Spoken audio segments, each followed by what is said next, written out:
Okay. I think I'm recording now. Go ahead. The one who was urging to go to the beach was Shirley, who was having trouble with a wayward husband. And now, wait, let's say how we're, since this is how you met Mom and how amazed you are and what a chance it was to meet her, right? Yeah. That's what you're thinking this morning. Yeah. Go ahead. So Mom tried to talk her out of it, saying she worked all day. She didn't want to go to the beach at this the end of the day. And I never did figure out why I thought my partner Ronald and his wife were supposed to meet me at the beach. But I was there and saw these three girls come put down a blanket, and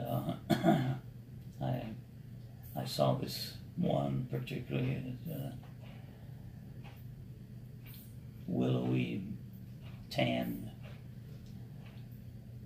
slim, attractive girl, yeah. and so I saw her get up with the other one, with Shirley. They were going into the water, and I said, I think this girl needs help. It turned out that Shirley was diving off her shoulders, standing in the water and diving off her shoulders. And I walked up and offered to let her dive off my shoulders. And so we just did a little diving. And Mom was willing to dive off your shoulders? Oh no, it was Shirley that. Shirley oh, okay, so it wasn't Mom. Yeah.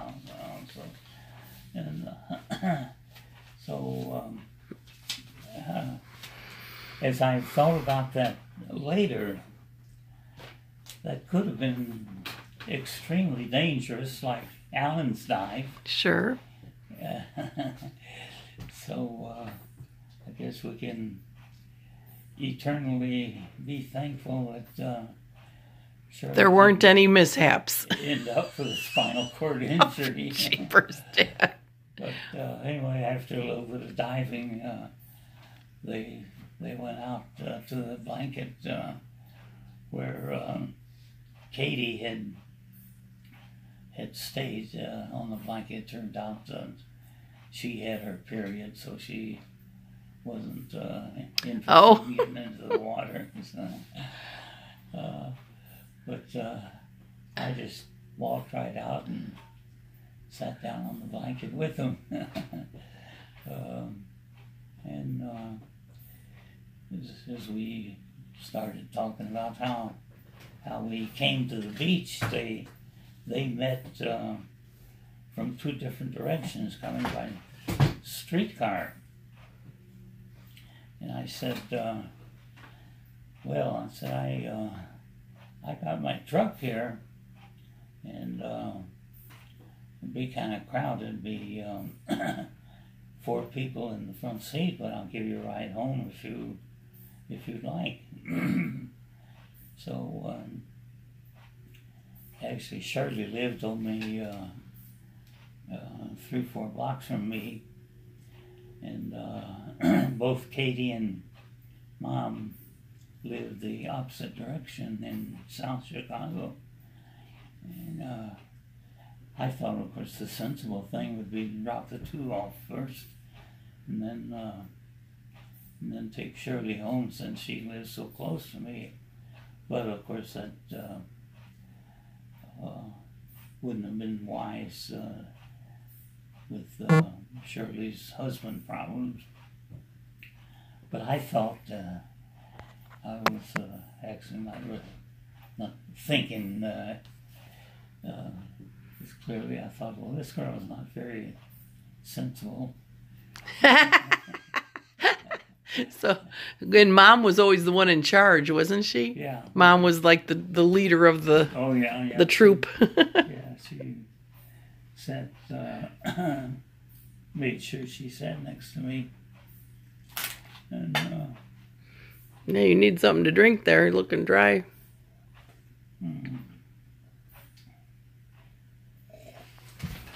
So, we got there's a picture of, well, that was later though, right? Not right then, right? I think that was just about a year later.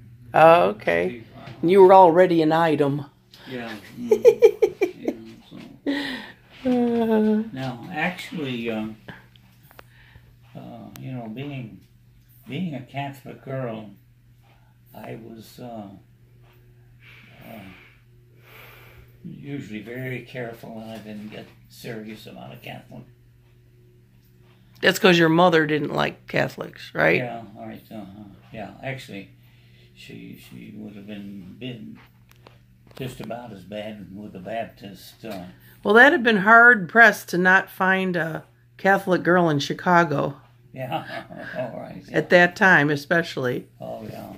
I mean, wasn't it mostly Catholic there at that time in Chicago? Well,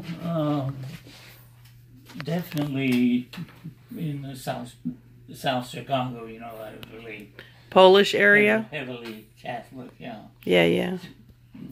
Now, I had a guy at school at the Art Institute make a comment that could have had, I guess, some influence on me, but he said Chicago was getting overrun by the niggers and the Polacks. Oh my. Yeah, so, back in the day. Yeah. So, but anyhow, as after dropping Shirley off, and here you are, the people you love the most. Yeah, right? Yeah. And what they were called, it wasn't very nice. As when I dropped Mom off, we set up a date for going to the beach the following evening. I don't think I've ever heard you say that word before, the N word. Oh, oh yeah. Well, that you know, for that to be so totally forbidden today, that was a common word. Yeah. Mm-hmm. Just, I mean, everybody used it. Right, right. But and you have heard the reaction that Dee had, who was oh no! What was Aunt Dee's reaction to you? Well, reaction to when I knocked on the door for you know, oh yes, you. the following evening. Some guy with dimples or something. Yeah, she came and says, "Hey, Sharon, there's a good-looking kid here with big dimples. Says he's got a date with you." And she says, "Oh, I forgot. She forgot. That's the kid I met last night." Well, she had an attraction to you in the truck, but she got a little sidetracked and forgot about the date, huh? Yeah, apparently. And back then you couldn't text her. It didn't make too much impression, apparently. But that was the beginning, and I guess what I should recall is the our first date at the beach, and I found that she was a very experienced kisser. Oh no! And I says, "Oh, I think you have some good experience kissing." And she did? Oh yeah, yeah. So, but that was the beginning of a most unlikely, very, very loving, successful marriage. 66 years. Yeah, 66. So, Almost 67. It's just a few months shy of... Yeah, well, good 66. we went and had the celebration anyway. Yeah. Mom was in heaven. Oh, well, those are fun stories, Dad. Oh, and that was, wait, 19... That was 40... 48. And then... And the mom was how old? Like 20? She would have been 20, yeah. She was born in 28. And you were 22? So 48. And you were 22? Yeah, 22 or 23, yeah. Because I was in my 24th year when we got married in 50. Okay. Born in 25. Yeah. So, Well, those are good memories. yeah.